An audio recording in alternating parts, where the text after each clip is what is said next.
Wolfpack, what is going on? It's your boy, the Wolf of Roto Street, here with our usual Thursday DFS preview. Of course, we got me and Jimbo Slice in the house, our third episode. We've been in the cash both times for the GPP tournaments for both first episodes. Haven't won you the million, so sorry you couldn't retire quite yet, but this is going to be the episode, and the reason why is we've got a third joining us tonight. We got Ian Hartitz of RotoWorld, I think for like the 10th time on the podcast, a great friend of the pod, always records some fire with us.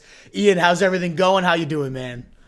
Great to be here, man. Ready to take down that millie with you guys. This is the week. Absolutely, yeah. I've been saying that for about 3 years now, but I'm telling you, this is it. This is the one right here. And as always, we just are going to go position by position, go with an expensive guy that we're locking into all lineups, those middle range guys to balance things out. And then, of course, any cost savers we can go at each position. Before we dive into that, Ian, do you have any type of general strategy you typically tend to follow on these types of lineups, or do you just kind of play it by the week and check out the prices every week? It's a little bit just by the week, but in general, it kind of meshes pretty well with just my article process where, Sunday ends, between Sunday night and Tuesday morning, I rewatch all the games on Game Pass and their lovely condensed replays. Yeah. And then Tuesday, it's time for all the RB snap counts and, figuring out who's moving around. Got to stay on top of injuries, obviously. So I do a backfield article then, just keeping up on everything.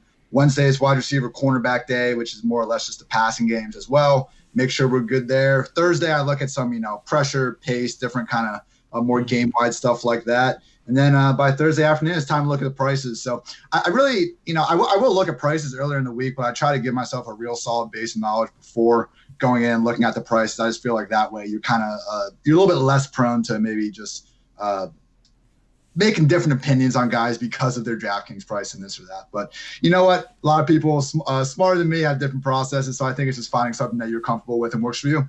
I love it, man. I do the same exact thing. I make all my rankings early on the week. I make sure that's done on Tuesday with a lot of the research you're suggesting there. And then when I look at the prices, I'm like, holy shit, I have, let's say, Coleman at RB13 this week, but he's only $5K. What's going on here? Yes, I love Tevin Coleman. Thank you. Yeah. Yes. Good. We're on the same page with that one. I'm just throwing the first one out there. You got great minds think alike. I fucking love it. He's literally my favorite play this entire week. I can't believe you said him first. And people were doubting me on Twitter. I was getting mad, man. Hell yeah. No, I'm absolutely, man. I'm pumped that we'll let you go into him in a little bit when we get to the running backs because I'm all about him. But I couldn't believe it. He was in my low-end RB1 tier, and I see him priced as a low-end RB2. Our guy Jimbo over here is the master of the spreadsheet. So we've been working on creating something with my rankings and DraftKings prices and where they rank, and it's going to come out beautiful. I don't know when we're going to finalize one of those, Jimbo. No, I know it's looked. He whips them up in 10 minutes, and it's I would take me 3 hours. The guy's a fucking brainiac over there. You can just look at him, yeah, Jimbo. But no, he's been in the money the last few weeks too. So we got some good shit coming for you guys here, folks. Let's dive right into the running backs since we started with Tevin Coleman already. But we're going to go with the more expensive range. Actually, as we're going, my buddy Rich Zenos, who I keep saying is going to join the podcast, he's actually a professional, whatever you call professional DFS, but it's what he does full time. He won $60K a couple of weeks ago, so he knows what the fuck he's doing, and he's suddenly just texting me all his plays of the week. So I'll toss those in there for the folks as well. Need those. I know the Zenos core plays of the weeks. I know he's going to join one of these weeks, but last week we lost power up in the Northeast here, so it was tough for him to join them this week. Who knows where he's at? But one of these times we'll hear his lovely voice. But till then, we got some plays from a true professional coming in right now too. So loaded episode coming. Let's start with the big running backs. Everyone's gonna, what you want to pay up for, who you're gonna lock in, no matter what the price. Hart, you want to lead us off with everything? Yeah, I'm going to the guy that we didn't have last week, and it was weird, but Christian McCaffrey. He's 9,200, man, and I think he could be 10,000. This guy's load is just insane, and especially on DraftKings for having the full point per reception. Even the top running backs, if they have these big pass game roles like McCaffrey, they still just seem underpriced. I mean, he's racked up 27, 37, 25, and 26 touches during Cam Newton's 4-game absence. I mean, if I understand Kyle Allen is undefeated as a starter, he's a solid game manager. He played very well against the Arizona Cardinals, but come on. All Kyle Allen does is exist in the 2 seconds between getting the snap and giving McCaffrey the ball. Please give Cam the starting job back the second he is healthy enough to do so. But regardless, with this kind of workload with McCaffrey, and particularly just the receiving load, man, 7.3 targets per game this season. Like, he is the only running back right now with Kamara banged up, and we've seen the Giants get Ingram and Golden Tate involved. McCaffrey is the only running back on the slate that is truly his team's number one runner, number one receiver. And even at 9,200, I still think he's too cheap. I think there's enough value at running back, wide receiver. I'm sure we'll get into some guys later that you can't afford to pay up and get him this week. Sure thing. The San Fran matchup doesn't really scare you off at all, the way that defense and defensive line in particular have been playing? They're awesome. Don't get me wrong. Nothing against San Fran. I mean, Nick Bosa and those guys are dominant. But at the same time, it's just so much volume. And McCaffrey, we're giving the guy a week off. And, McCaffrey truly is one of these special talents at the position as well. So whenever we can combine workload and talent, I'm a big matchup guy myself, but there's just too much workload and too much talent to really worry about it that much. Fully with you there. What about you, Jimmy? Who are you loading up on this week for the expensive guys? I like Leonard Fournette. He's not really up there as McCaffrey is with his workload per se, but the guy's still getting 20+ carries a game. And the thing with him that's so frustrating is he just can't score a touchdown yet. For like the last 4 weeks, I think he has one rushing touchdown. Mm-hmm. And we just saw for Sony the season. Michel. I think it's actually one rushing touchdown, not even just the 4 weeks. He's at up to one. So yeah, positive progression. It's so frustrating. You want to think that water finds its level, and we saw Sony Michel for how awful he's looked this entire year. He managed to somehow trip over his own feet into the goal line 3 times. So if he's able to do that, I have full confidence in Leonard Fournette to be able to at least score 1, hopefully 2 touchdowns this week against the Jets. They're a home favorite, a good game script there. So I'm probably going to be playing a lot of Fournette this week. I totally see the Fournette play. I mean, not McCaffrey per se on workload, but not far off. I think he had 31 touches last week. He's been hovering right around 25 or so per game. So yeah, I love the Fournette play. The Jets are 26th against the run, so I mean, definitely a solid play there for sure. And I like the next most expensive running back to McCaffrey. That's Barkley. Last week, came back, looked pretty much like himself, maybe shaking a little rust off, getting his feet under him. But who better to truly get your feet under you than Detroit, giving up the 3rd most points to running backs? We just saw Dalvin Cook put up a 30-burger on him, and I think Barkley could do absolutely the same. Similar to McCaffrey when fully healthy, is that top option in both the running and receiving game. I know Ingram and Tate are definitely high target monsters there, but my script, and we'll see when we'll get to Daniel Jones at quarterback, but I really just think this is a coming out party for the Giants. I don't know why, maybe just call it a gut party, but 2 defenders in terms of that secondary banged up, or not banged up, one traded away, Diggs to the Seattle Seahawks, and then we got their best corner there, Slay, banged up. So just as a whole, I think this offense is going to dominate, which gives Barkley 2 to 3 touchdown upsides. I think we have a monster performance from him. So if you're pivoting away from McCaffrey, I really like that matchup for Barkley personally. Now looking at the middle range guys, that 5 to 7K-ish, who are you liking in that price point, Hartitz? My guy, Tevin Coleman. That too. And look, he's in a committee. Guess what? Everyone except about 3 or 4 running backs in the league are in a committee. So we just need to recognize that it's not so much committee running backs shouldn't scare us off. It's running backs in 3 to 4 back committees that should scare us off. That's not been San Francisco. It's been Tevin Coleman and Matt Breida.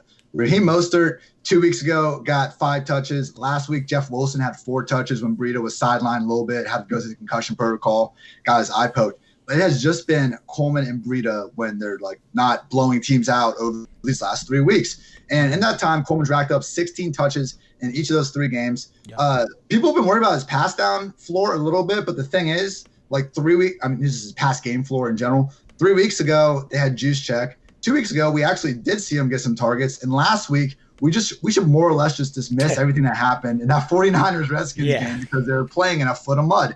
So we got a running back that is his team, that is the starting running back on the league's most run-heavy team, and a great matchup against the Panthers because, look, yes, the Panthers are a good defense this year, but they're a huge run funnel unit. They're number 3 in DVOA against the pass, 30th against the run.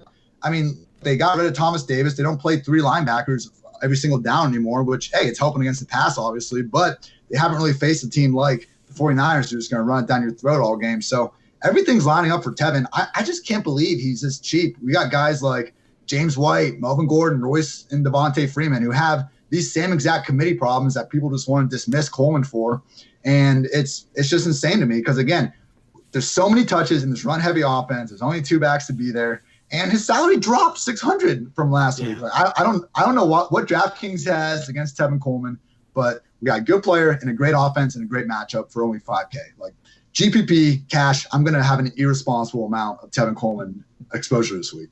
I think I'm glad you mentioned that too. Before I get into my take on Cole, because I totally love him as well. This podcast is GPP centric, and we're going for the millie, as I made sure to say at the beginning. But I just want to make sure listeners know we're not really going for the safest of plays. We're trying to avoid some chalk and differentiate our lineups and whatnot here too. So making sure that preface is out there for everybody listening. This is a tournament focus, and specifically the Millionaire Maker. We're not looking at Monday Night Football, Thursday night tonight, or any of that. We're looking at that 1 to 4 slate on Sunday. So just making sure that's clear for everybody out there. If you're listening to this, you already know that. But just making sure, yeah. Coleman, though, I mean, we saw Jeff Wilson have two touchdown days, and you're telling me that Tevin Coleman, he's long overdue for that. He's definitely that goal line back there. I thought it was coming last week, but as you mentioned, playing in a flood does not help your touchdown scoring chances.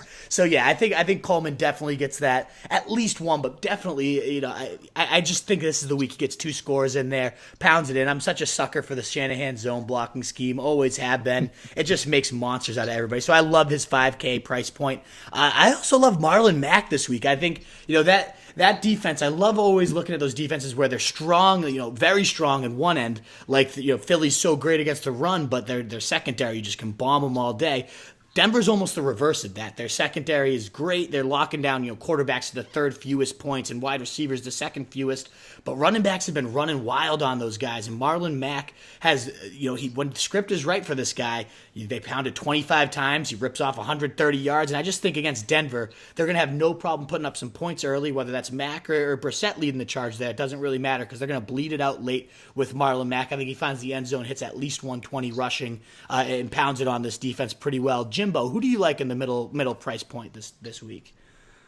I'm trying to keep an eye on Latavius Murray.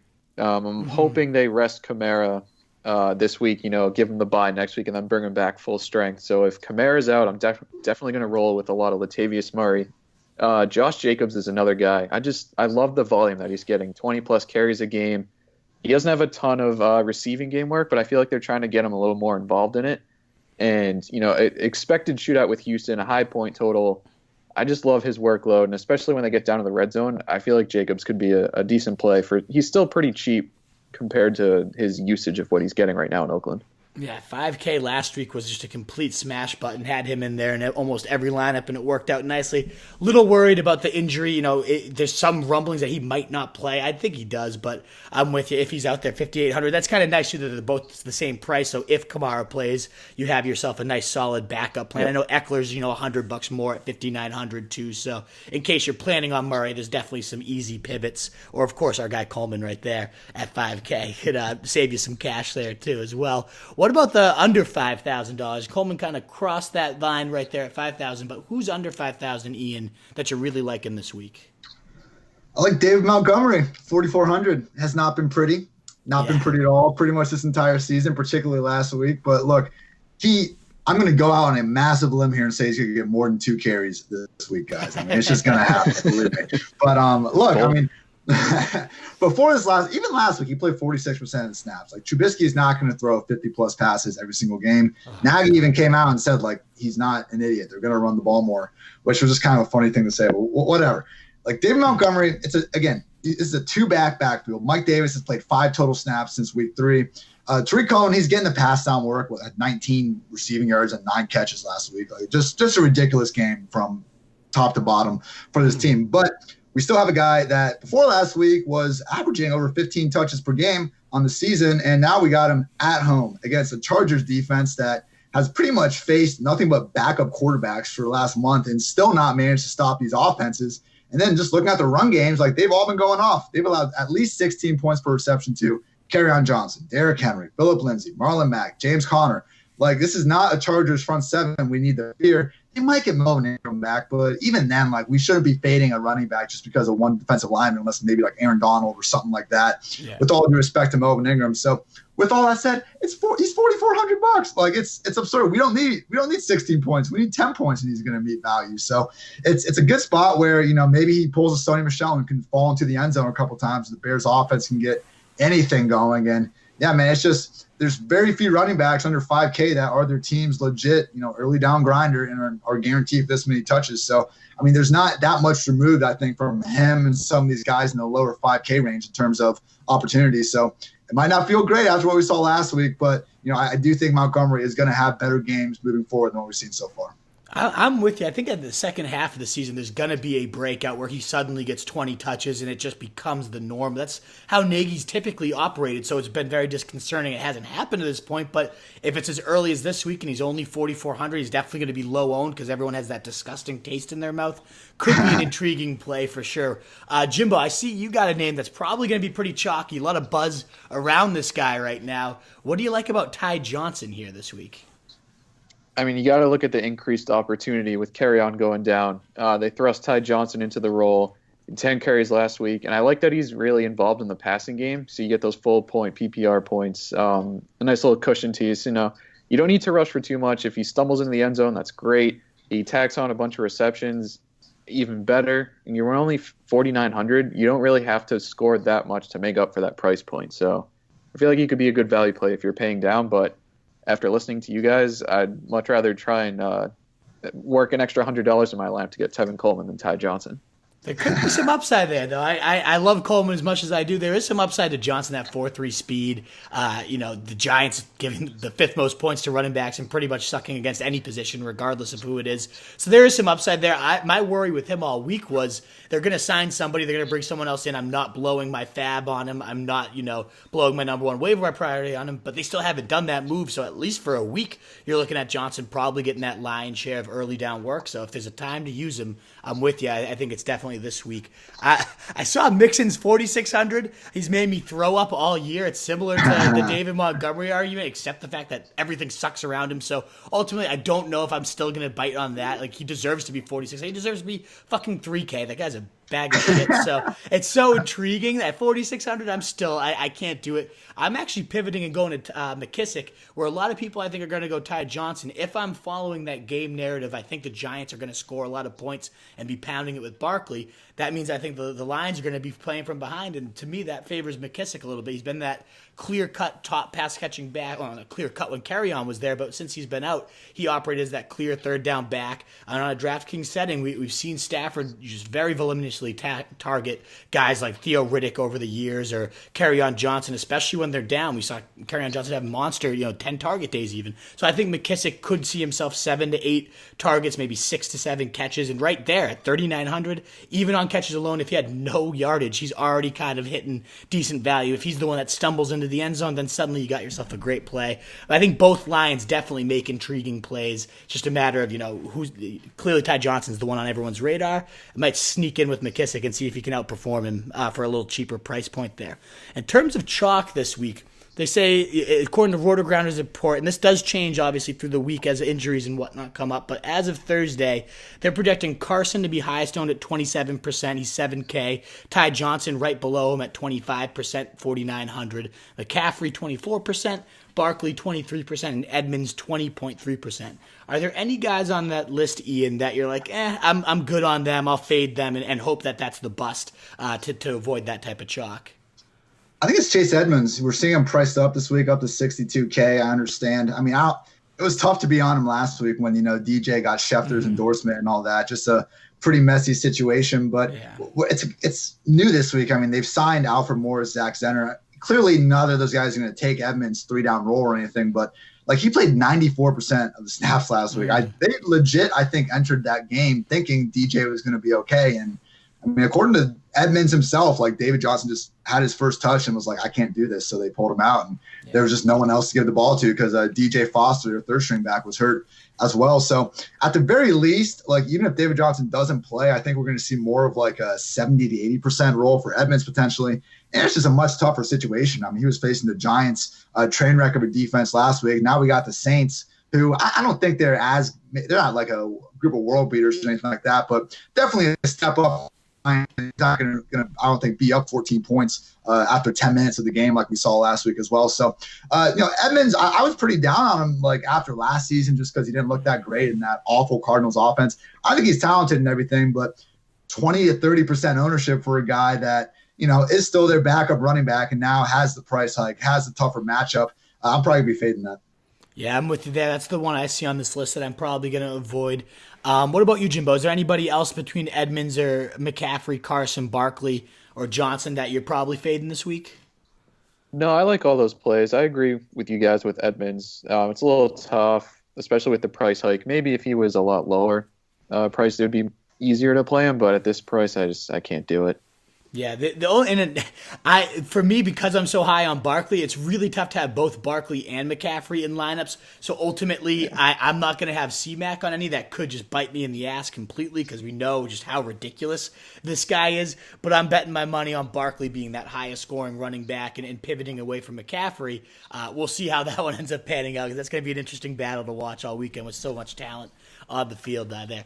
Wide receiver now. Let's move to the pass catchers. You need 3 of them at least, potentially 4 if you're going with them in your flex. So it's always great to load up on some big names to know. Let's start with you, Jimbo. Who do you like as the big money wide receiver this week? I'm feeling the God this week, Chris Godwin. I like the matchup with Tennessee. You can target them in the slot, and I feel like Godwin's been on fire. 12 targets, 9 targets, 14 targets his last 3 games. So Jameis has just been funneling passes to this guy, whereas like Mike Evans has been very inconsistent. You can depend on the God, and he's especially getting the end zone too. I feel like still at 7,100, it's a great day for Chris Godwin coming up here. I don't understand how the number 1 scoring wide receiver in fantasy per game right now is like the 5th highest price. They just it's somehow DraftKings still doesn't believe in this guy. I don't know what it is, but yeah, he hasn't really been above 73, 7,200 all year, and it's just another smash week for him. So I love that one. A guy that I might look at above that in terms of right around that same price is Tyler Lockett facing Atlanta. My one worry there is they get up huge early and then just kind of pound it out like we've seen Seattle do at times. But in terms of building that lead, I mean, Lockett is going to blow through this defense time and time again. I think he's been solid all year. He's got a couple deep balls. He's got a couple nice red zone scores. This is that week where we finally get 2 just bomb Lockett's 150, 2 scores. It's a pathetic Atlanta defense. I think he absolutely crushes them. What about you, Ian? Who are you looking at this week? I like both those calls. I'm looking at Julio here. It's a little bit dependent on if Matt Ryan plays, but even if he doesn't, I mean, it's been 4 games now without Julio finding the end zone. I just think he's too good to go this long without blow up. I mean, we saw him beat Ramsey, more than a couple times last week. He's still very much, one of these top 3 overall wide receiver talents in the entire league. And it's tough to tell what's going on with Matt Ryan. He didn't practice these last 2 days, but Dan Quinn's saying he probably expects him to play. So kind of tough to know there. But if he doesn't play, I mean, we're going to see real low ownership against a Seattle secondary that, does not deserve the amount of respect they're getting in this road spot. I know the Falcons are more or less trash, but look, get the Legion of Boom out of your head. Those days have been gone for a long time. Shout out Shaquille Griffin. He's awesome. He's PFF's number 9 overall cornerback this year. But as was the case when Sherman was there, Seattle does not move their cornerbacks. So Julio's going to be able to line up on Jamar Taylor and Trey Flowers whenever he wants. And, he can roast those guys all day long. So, weeks 3 through 4, he went 5 catches, 106 yards, 2 touchdowns, 8 catches, 128 yards, 1 touchdown. Julio's still the same guy. He's more than capable of putting up a slate-winning performance. We just haven't seen it in a few weeks. So I think it could definitely be here in this home spot. And if we get a little bit less ownership than normal, sign me up. Absolutely. I'm surprised none of us. I love Hopkins as well. I mean, it's pretty easy to when he's facing the 31st ranked defense against the pass. He's coming off his best game of the year, 8,100. He is the highest projected owned at 24%. He's going to be a tough one to avoid in a lot of lineups just because it's so beautiful in terms of matchup and not even that absurd of a price there. My guy Zeno's here messaging in that Mike Thomas is his deadlock of the week, whether it's Bridgewater, whether it's Breeze. He's just all aboard him. He thinks he's going to destroy Peterson. If it's Peterson on him, they think he's going to move him around a lot. So he's locked into Mike Thomas at 8K. He just thinks nobody can stay with him, and I think that's a pretty good valuation right there. Yeah. In terms of quarterbacks, he said he loves Watson if he's paying up. Ryan, if he plays, he thinks it's a good spot for him. And then he said Stafford, Carr, and Breeze if he plays as well, or his quarterback targets. In terms of middle range guys for wide receiver, who are you leaning towards this week, Ian? Smokey Brown, guys. Yes. Look, everyone still views John Brown as this boomer bust guy, and that just has not been the case this season. Only John Brown and Michael Thomas have at least 50 receiving yards in every game they've played so far. I mean, John Brown's the wide receiver 23 in PPR, and he's had a tough schedule so far, but he's still ahead of guys in terms of points per reception per game. He's ahead of Diggs. He's ahead of Galladay. He's ahead of Tyler Boyd. He's ahead of OBJ. mean, he's been legit so far, and now he's got the smash spot of all smash spots against the Eagles. I mean, like the list of wide receivers that have just balled out against the Eagles over the last 2 years is ridiculous. And it's not just 80 yards and a touchdown games either. I mean, each of Amari Cooper, Michael Thomas, Julio Jones, Corey Davis, Stephon Diggs, Devontae Adams, they've all gone for over 150 yards against the Eagles. I mean, these guys just go off. And I know they've gotten a little bit healthier. Jalen Mills is back last week. Maybe they get Avonte Maddox and Ron Darby back. But we've seen these guys. Like, they're still very beatable even when they are at full health. So I'm not worried about the spot at all for John Brown. He's at home. We've got the floor. So even if we don't get the massive boom we're hoping for, shouldn't really sink your lineup. And, I don't think we have to worry about that because I think we're looking at a boom game. And just one last thing to add. Every week, my wide receiver cornerback column, I just take the projected matchups, take their 40 times, see who has the biggest speed advantages. And I'll tell you what, guys, if the Eagles try to put Rasul Douglas on Smokey Brown, we're going to see some bird toast out there. Hell yeah. Love to hear that one. I know he was on both mine and Jimbo's list too. So all three of us all aboard that John Brown train this week. 5,900 is way too cheap for the volume he's seeing and the matchup this week. All about that one. In addition to him, Jimbo, I know you had Brown. Who else do you like this week at that middle range price point? I love this week for this price range. There's a lot of guys in that like mid to 5K range that you can jam in your lineups and still get a lot of production. If I'm going to go up a little bit, I love Kenny Golladay this week. I thought he would have a good week last week. Apparently Marvin Jones decided to take every single target away from him. Yeah, but I think it's a good time. Exactly. It's a good time to pivot back to Kenny G against the Giants. We know the Giants suck. They're terrible. And this lines up as a great Golladay, one of those 8-9 catches, 120 yards, 1 to 2 scores. I think if I remember correctly off PFF, he had one of, if not the top wide receiver cornerback matchup rating this week. So I remember he's definitely up there. But I love Kenny G this week as well, on top of Ian's already professing love of John Brown, which I couldn't endorse anymore. Yeah, absolutely. If the Giants do score as many points as I expect, I think that game has one of the – I don't know what the over-under is on that. I'm going to smash the over regardless of what it is because I just think that's going to be a back-and-forth style shootout, and that would definitely favor a guy like Golladay. Marvin Jones is 5,800 too if you think he can keep repeating that success, but I like targeting any type of volume and passing game in that entire contest. Courtland Sutton at 5,300 just blows my mind right now. The guy's now definitely the clear-cut number one target, and whereas last year that kind of crushed his value, he couldn't handle that number one coverage.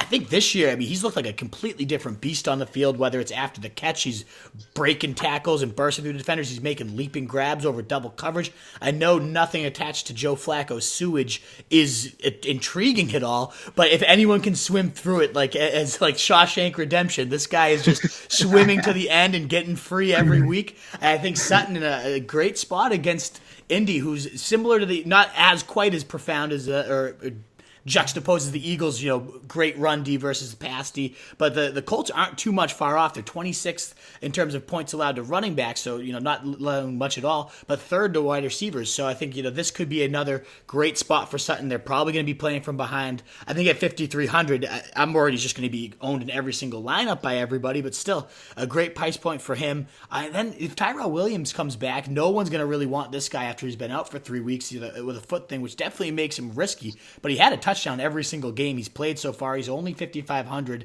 and Houston's definitely going to be putting up their points. So ultimately, Tyrell at 5,500, he could definitely put up some of his own too. So I like both those guys in the middle range.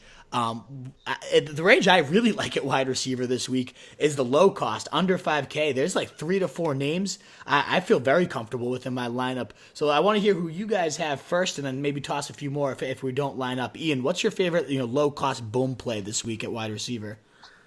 I'm liking a guy that I did not realize was so talented just coming into this season, but if you watch him play, A.J. Brown, 4,100. This guy is a beast. Every time he gets the ball, he's breaking multiple tackles. The fact he was able to do what he did with Mariota under center was just incredible because not only was he not really getting targets, but he just wasn't even playing much to start the season. He was legit losing snaps to Tajay Sharp. Every time I see Tajay Sharp get a target, I just get mad, get angry. But it's not been a problem anymore. He's been playing over 50% snaps last 3 weeks. He's clearly the number 2 wide receiver now, even number 1, I think. I don't think there's that big of a difference between him and Corey Davis week to week. With Tannehill now in this small sample, Corey Davis has 11 targets. A.J. Brown has 10. Hump's at 8, and then no one else is over 5. So clearly they want A.J. Brown to be their number 1 or number 2.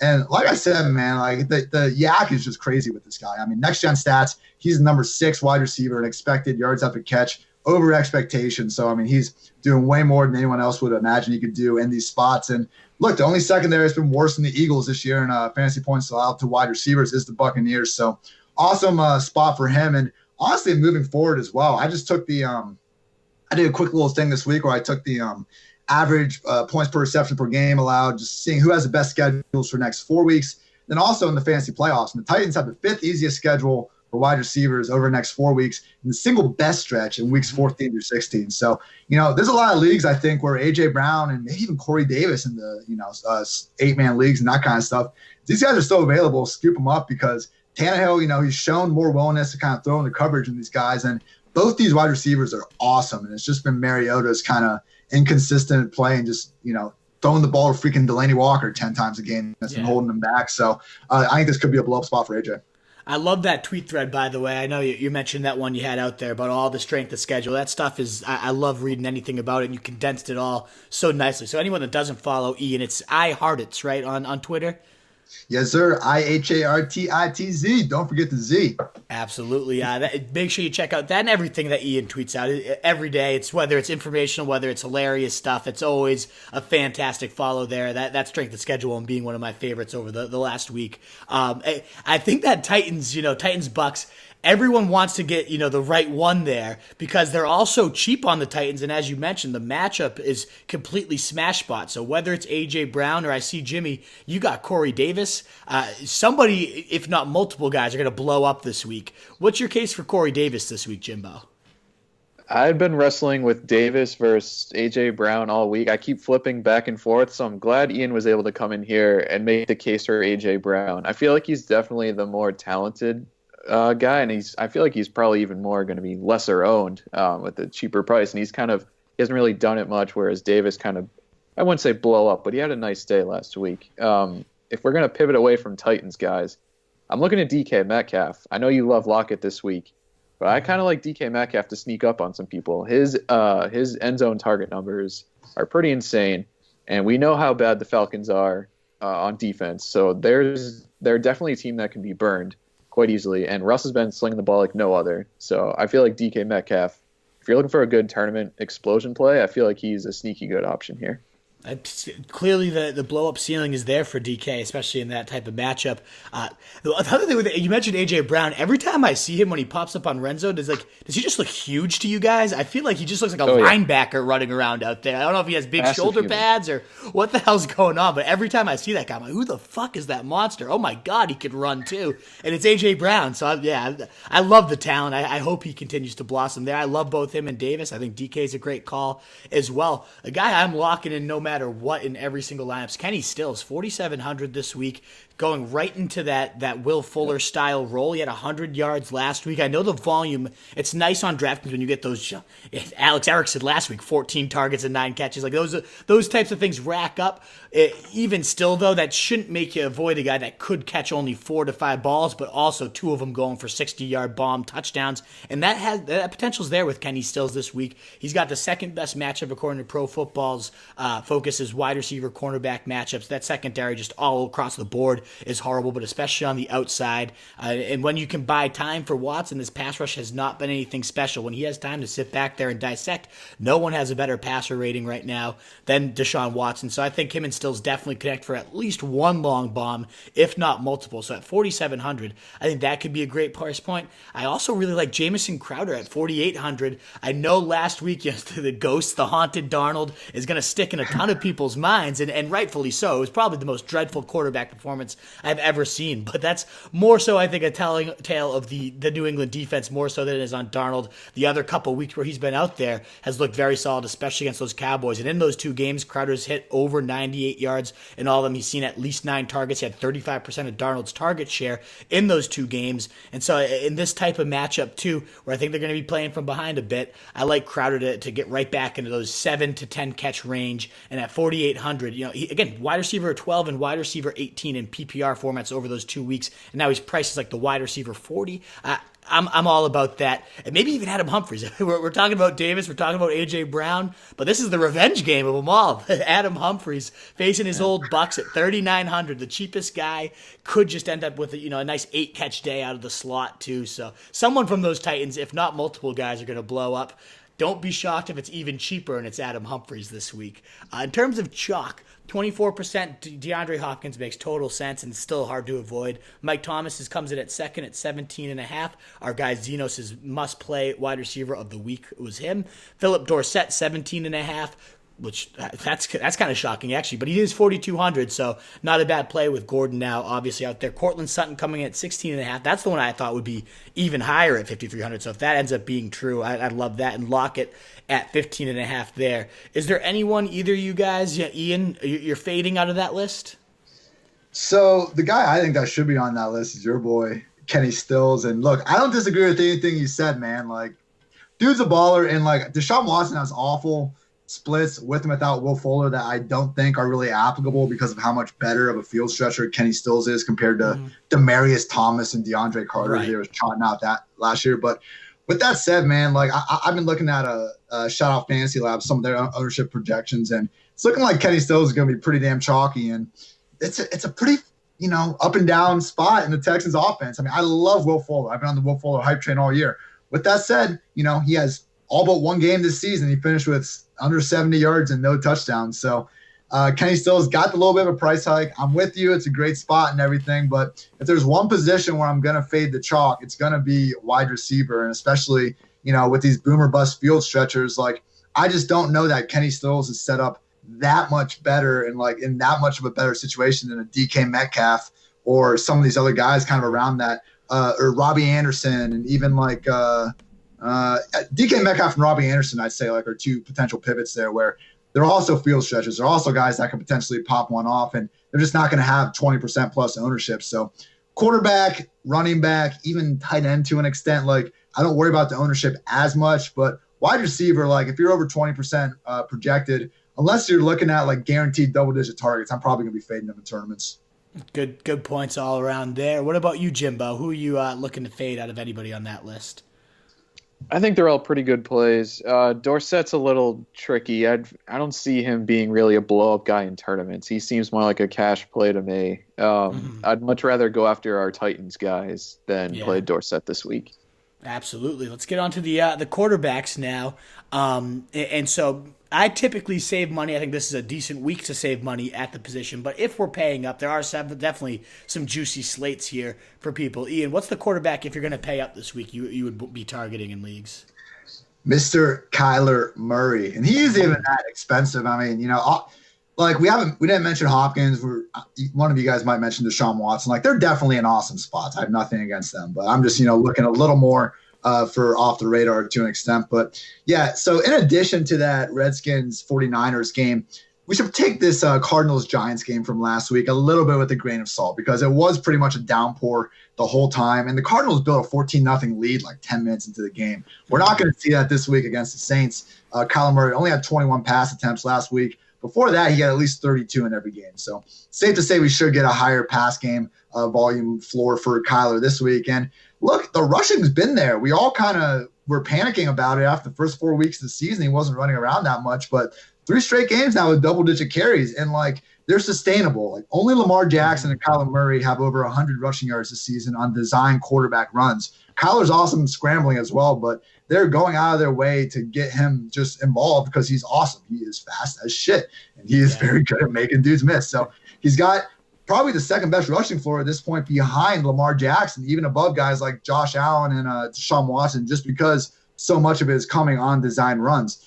So not a great matchup on the road against the Saints, who, again, are a good defense, but I don't think we should crown them just yet. They've still allowed 24-plus points in 5 of 7 games this year. And the big thing for me here is, look, we know Kyler, and hopefully they get Christian Kirk back this week, which would help. But, this passing game is flowing through the slide. It's been Larry Fitzgerald, Christian Kirk have been their target hogs when healthy. And if you look at the Saints defense, P.J. Williams suspended for another game. He's their normal starting cornerback. Then Patrick Robinson, their backup, pulled his hamstring on like the first play of the game last week. He hasn't been practicing. He's looking doubtful. And Eli Apple, shout out Ohio State's own, hyperextended knee. He's been, limited at practice so far, so I'm not sure if he's going to play. So banged up group of Saints corners. I think we're going to see more fantasy-friendly game script for Kyler. And again, he's got a floor, so I like it.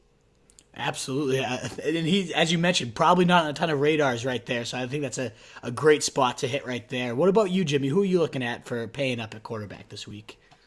It's tough to stray away from Deshaun Watson this week. Oakland, that defense and secondary is just terrible. And what Aaron Rodgers did to them last week was probably a crime in many states. Yeah. But Watson just looks so good in this spot here.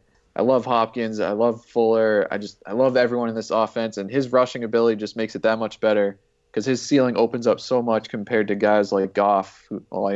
Goff did run one in last week, so that doesn't – I kind of just shot myself in the foot there. But that was a vulture quarterback sneak. Yeah, exactly. Yeah. Okay. All right. Good. But I mean, his ceiling is just so much higher with the rushing ability and just his arms unreal. I love with this offense, and there's going to be so many points scored in this game. I feel like I'm having a hard time staying off Watson this week. Yeah, if I was going to pay up, I think I would be Watson for me as well. I wrote down Goff at 6,800, but then just remember they're in London, so it's not really home Goff against a bad team. It's London Goff, and who knows what that's going to end up being.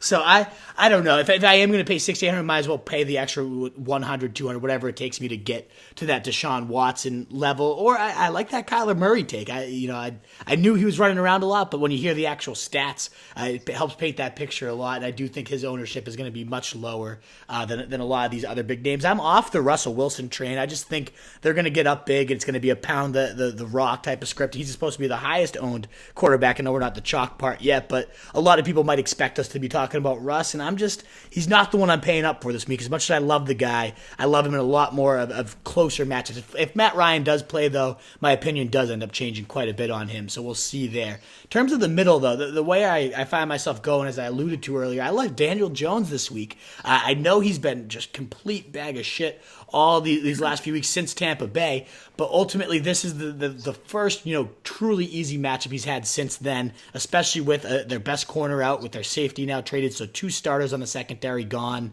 I just think Daniel Jones can run it on this guy. I think he makes throws even when he sucks. He makes these throws and you're like, oh shit, this guy does have some real arm talent here. And hoping his full complement of weapons is back. We don't know yet what Shepard's status is going to be, but either way, I think 5,800 in a game that I expect to be a back and forth shootout.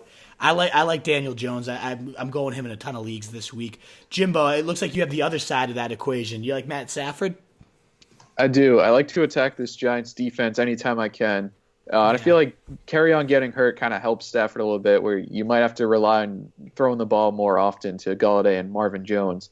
And it just seems like whenever they play at home at Detroit in the Dome, it's like a shootout. And like you said, expecting a lot of points. I expect Detroit to air it out a lot this week, and I could see a big week for Stafford here at 61. What do you think, Hartitz? Who's your middle range guy you're looking towards? You mentioned the dude's pick earlier. I like Matt Ryan if he could be healthy. And, a lot of the same things I said about Julio Jones, I think the Seahawks, especially as a secondary, are overrated. They got Clowney, Drawn Reed, and Ezekiel Ansah. They got Bobby Wagner, obviously. They got talent in the front seven, but it's a secondary. And if we've found out one thing with the Falcons this year, they can't run the ball and they can't even stay in games, so they're going to be passing the ball the whole game. Matt Ryan threw for 300-plus yards in every single game to start the season, except last week when – I don't know. I think he would have gotten there if he didn't get hurt. Probably, we just see them again and again and again in garbage time. I mean, I love Matt Ryan at 6K if he's healthy, especially tournament play. Quick rant, Austin Hooper, tight end 1 this year by 20 points, and fair play to Austin Hooper and everything, racking up the points. It's not his fault, but this is the biggest fraud of a number 1 fantasy player we've ever seen. Like Chris Godwin balling out. He's a truly top level talent that is, taking advantage of this. Austin Hooper this year, almost he's had 15 catches for 169 yards and no touchdowns in the first half. In the second half, he has 31 catches for 357 yards and 4 touchdowns. They get behind and then they just check down to Austin Hooper the entire time. And he falls into the end zone when they're down multiple scores. And it's just infuriating as someone that has a ton of Julio Jones and Calvin Ridley, because there is absolutely no way that they enter these games you know what? Yeah, we got Julio and Calvin Ridley, but let's throw the ball to Austin Hooper all game. Let's really get him involved. And, he's racking up the yards, man. But at some point it's going to show. Like I've seen people have been asking me like, oh, should I start Austin Hooper over these? Like, is he a number 1 tight end this week? It's like, no, he's the number 3 pass game target in his offense. It just so happens that they keep getting into these comeback mode situations. And look, I don't necessarily expect those situations to go away. So I'm not saying don't play Austin Hooper, but it's just ridiculous. But yeah. I like Matt Ryan. We saw this too. Remember with the Bucks last year, Dirk Cutter, that was the head coach, and whenever the Bucks went down, it became tight end city. That's where we had O.J. Howard finally killing it, Cameron Brate. It's a lot of this too. We saw Tony G kill it under this guy, so I think that play caller has a special thing for tight ends, especially when his teams are down. So yeah, as you said, is Hooper anything special? Not even close to it. But the game script and the play calling has been there for the guy. Which when we get to tight ends, I love Austin Hooper at 5,500 this week, just because it's fucking, like you mentioned, just dink, dink, dink when they're down, and I like that Ryan Hooper stack for sure. In terms of cheap plays, we've talked a ton about the Titans already in terms of all these weapons they have, but there's one engine to them all. The guy, the god himself, Ryan Tannehill, finally stabilizing it last week. Jimmy, you expect it to continue this week? Do you like him at 5,100? I do like him, which is scary because he terrifies me. But I'm looking at his picture now, and he kind of looks like Scott Hansen, so that's definitely helping. That's a huge bonus, yeah. Yeah. Take a seat. Just take a seat. Exactly. When you're playing Tampa Bay, they're basically like a funnel defense where they're so good against the run, and Derrick Henry could have himself a tough day, but they're so vulnerable in the passing game. It's such an unsexy play with Tannehill, but he threw for 312 yards last week, 2 scores. I mean, I can easily see him replicating that for another 20-plus performance, and at 5,100, I feel like that's a very good discount. So I'm gonna have some lineups here with the Scott Hansen lookalike, and I'm gonna be clenching my butt cheeks all week over it. I like the play. I really do. I mean, he's completed 80% of his throws so far this year when he's in there, which is just insane to imagine. But they don't ask him to do a ton, and he does it. Unlike Mariota, who just sails it over people's heads or just sucks. Yeah. Tannehill's getting it done. So I'm with you. I think 5,100 is a great price point for this guy. I actually got pissed when he got taken on my waiver wires this week because I thought I was going to be able to stream him for my Dak replacement, and now I have to look elsewhere. There's some sort of home road splits too where he has multiple touchdowns in like 4 of his last 5 home games as well. They're back at home this week. So Tannehill, definitely a decent play, especially for all in on all these cheap wide receivers. Someone's got to throw it to it, so I like Tannehill a lot. I also think Rivers at 5,300. I mean, the guy's averaging right around 20 fantasy points. He's been over 20 fantasy points in 4 of his 6 contests. So 5,300, yeah, it's Chicago, but this isn't the Chicago that was just shutting teams out completely and just taking away whoever they were facing right now. And they've given up some decent days to quarterbacks, just the 8th ranked against the quarterback, whereas last year it was 1 and it wasn't even close. So at 5,300, I think Rivers is pretty fairly, if not overly cheap right now at 5,300. Is there any other cheap quarterbacks you really like this week, Ian? I'm going to piggyback on Jimbo and just go with Tannehill. Yeah. On my notes for this awesome podcast, I actually wrote down Mitch Trubisky, but I can't do it. I can't do it, guys. Because guess what? Ryan Tannehill has more rush attempts than Mitch Trubisky this season. Like, really? It's insane. Really? The one thing Trubisky did like well last season that you can hang your hat on was that he was athletic and he could scramble, but it's just gone this year. He has 5 rush attempts for 21 yards this season. Horrible. Like, he averaged 30 rushing yards per game last year, so I just can't do it. Yeah, I want Tannehill.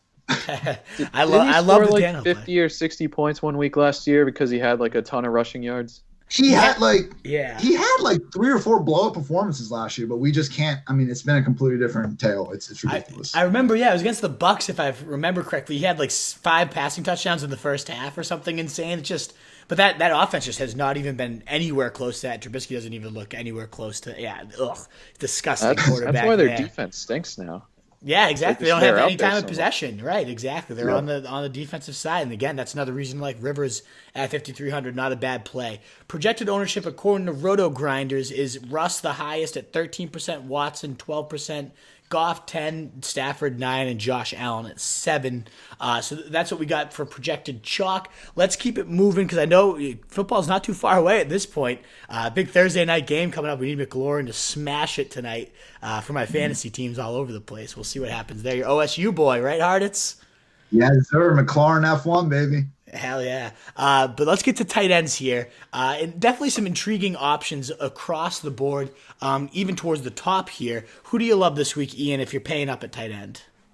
He's not too expensive. Gerald Everett. I mean, this guy is a baller, man. Sean McVay has been giving him the Jordan Reed comp since they drafted him, and you can see it out there. I mean, he has like the most broken tackles of any pretty much like tight end or wide receiver by far. I mean, you watch the dude with the ball in his hands, A.J. Brown-esque at times. Yeah. I mean, he is that good. And he's getting the targets now. It was always just him and Higbee just used to split targets, and then there was 3 wide receivers and Gurley. But the difference between last year and this year is that the Rams don't throw their running backs. Only the Ravens have fewer targets per game to the running back group than the Rams this season. It doesn't make any sense. Doug Bay obviously knows way more than any of us will ever know our entire life about football. So I'm not trying to say he doesn't know what he's doing. But at the end of the day, Gerald Everett's the one getting targets now. He's had at least 8 targets in 3 of his last 4 games. He never reached 8 targets in any of his previous career games. So certainly a shift there. Higbee only had 7 targets combined over the last 3 weeks. So Everett has definitely become that number 3 to 4 pass game option in any given week. So awesome spot for the Rams, against this Bengals defense. They've been 28th in DVOA against the tight end position this year. And in that 4-game stretch, Everett's been the overall PPR tight end too. So he can keep that going. He's still kind of priced down. And I think this is a smash spot for him. I love the call. I have Everett as my hometown league tight end, and he's just been a beast. Your RotoWorld colleague, John Daigle over here, had a great tweet that I love this week. He's been number 1 tight end in targets these last 3 games with 26, number 1 tight end in air yards, 240, team high, 30% of air yard share, and then the number 19 among all wide receivers in receiving yards over these 3 games. So the guy has been just absolutely crushing it. He's, I know you said he might be the number 3 or 4 target on his team. He might be the number 2 behind only Cooper Kupp at this point, team high air yard share of these last 3. So yeah, I love the spot for him. And tight end is a little bit of a different position where we don't have like that clear cut, expensive middle and low cost. So I like throwing him out there too. Jimbo, who are you paying up for this week, or just middle to high tight end? Then we'll just go with the boom plays after that. If I'm looking for someone, that I'm looking for a high ceiling pay up for, I do like Darren Waller. His usage in that offense is pretty crazy. He's basically a wide receiver out there, and we're expecting a lot of points with this Texans-Raiders game. So Tyrell coming back could hurt him a little bit, but I feel like he still gets enough to pay off at 5,900. I mean, Waller, he's just been absurd this year. Probably the fantasy value pick. I mean, if you even had to pick him off the waiver wire, a lot of people too.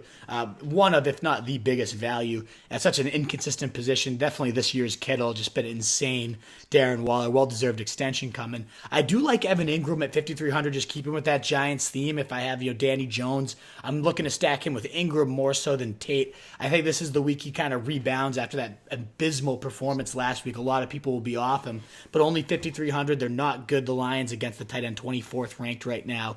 So I like him, especially without any type of safety help there. In terms of cheap plays, we've talked about the Titans quite a bit, and I love Jonnu Smith at 2,800. I mean, talk about a cost saver that could easily find the end zone. He went for 60 yards on 3 catches last week, and I don't think Walker is expected to play. He only played 5 snaps last week before tapping out. So I think he could be a great bargain basement option that ultimately everyone else is chasing the wide receivers, as I will be too. But if I want to just cut cost, I think that is a fantastic way, even if it's just my flex at 2,800. I don't see anyone having that type of touchdown and yardage upside as Jonnu Smith, a very athletic guy. Is there any other just dart throw tight ends that you feel good about, Ian?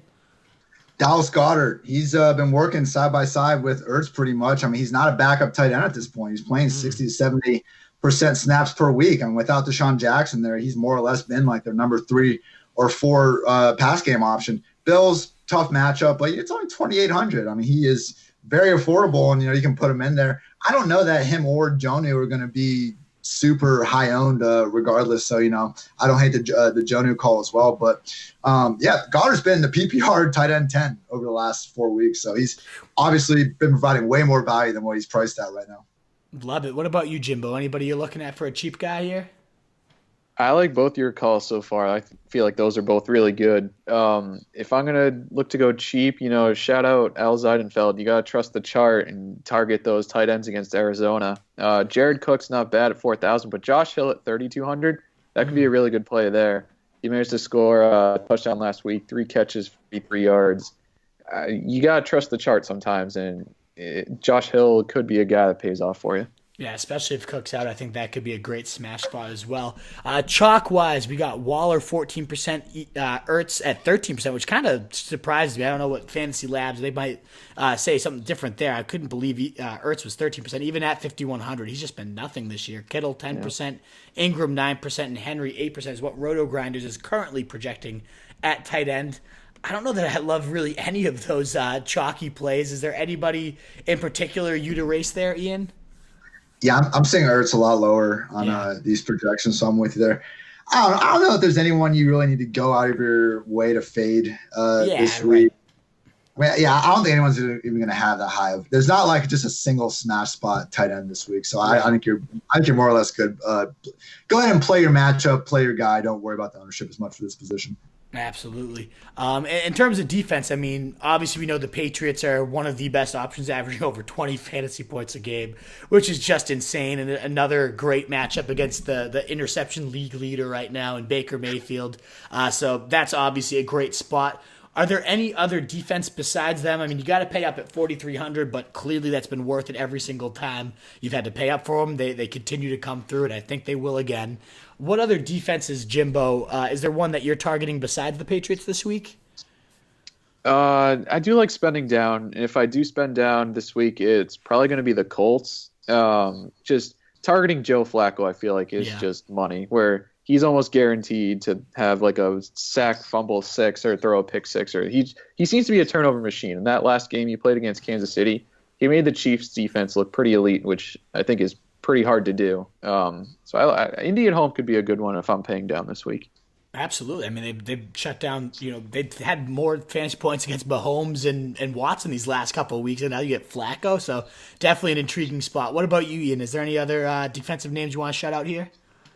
I think on the other side of the ball, the cheapest good defense this week is the Broncos at 2,100. I know they had a really rough start to the season, but really over the last month, even though they lost Bradley Chubb, I mean, Vic Fangio and these guys, like the defense has been fine. It's been more Joe Flacco's problem. I mean, they're a thin play because, Jacoby does a good job not turning the ball over. The Colts are so well coached with Frank Reich. I think if I was building like a cash lineup or just wanted like a cheap high floor defense, I'd look at the Bills at 3,000. At home, facing this Eagles team, we've seen Wentz take some sacks over the past few weeks. He's a different quarterback when they don't have, a field stretcher like D-Jax in the fold. So Buffalo, top 5 pass defense by pretty much any metric. Nice home field advantage. Only $3K. I think they're still a little cheap. Yeah, definitely a couple nice names to toss out there. A few others I've looked at, tossed in the Titans at 3,200. I mean, Winston, 6 turnovers last week? Definitely complete garbage. That could be a good home spot. The Seahawks, if Ryan sits, are only 2,800. And then the Rams, too. I mean, now they got Ramsey, and they're facing, the awful Bengals who just cannot block anybody. Aaron Donald's going to have probably 6 sacks himself this week, so I think that could be a blow-up spot. If you want to pivot away from that expensive Patriots, they're $500 cheaper at 3,800 and could be that top-scoring defense of the week. Alrighty, guys, that's all I got planned on this one. I appreciate the time, Ian and Jimbo, as always. Thank you guys so much for joining. Ian, is there any type of social medias, articles, anything you want to pump before you head off? Check me out on Twitter at Hartitz. I'll send out my, all my articles on there. But every week, injury dashboard, break down every injury, break down every running back, backfield, every wide receiver, cornerback matchup, and my baby, the mismatch manifesto, where I look at more game-wide stuff. So this was fun, guys. Thanks for having me on. Hell yeah. Thanks so much again for being so generous with the time. I've always loved RotoWorld. It's always been, my go-to for the blurbs. The news are so great. And this year I've sent you a few just like, this has to be you, right? Whoever the new writers are that you guys have there. I know some of them been you, and you've been like, some of these aren't even me. I can't take credit for. You guys have worked a ton more like fantasy lingo and humor and everything into those blurbs. So I've always loved RotoWorld just for the format of it. But now the humor and everything behind everything too is just taking it to that next level. You guys are awesome there. So I'm taking credit for one blurb, and that was Midwest Bortles is Mitch Trubisky. That was me. Ah, nice. That's a great call. Midwest Bortles. I love that one. Awesome, dude. And then, of course, if you're a longtime listener, this is the Fantasy Fullback Dive. We pave your path to 2019 titles of the RotoStreetJournal.com, where we breed and feed fantasy wolves. Make sure you catch us on Facebook Live for the Fantasy Tailgate this Sunday. We're trying to beat our 250 live question record of a few weeks ago. We had a couple down weeks in terms of, we've hit like 150, 200. We want to break that 250 threshold. So come on down, join the Fantasy Tailgate, come drink with me and CJ, the bald one, and we'll have a great show with you guys. Until then, Wolfpack, we are out.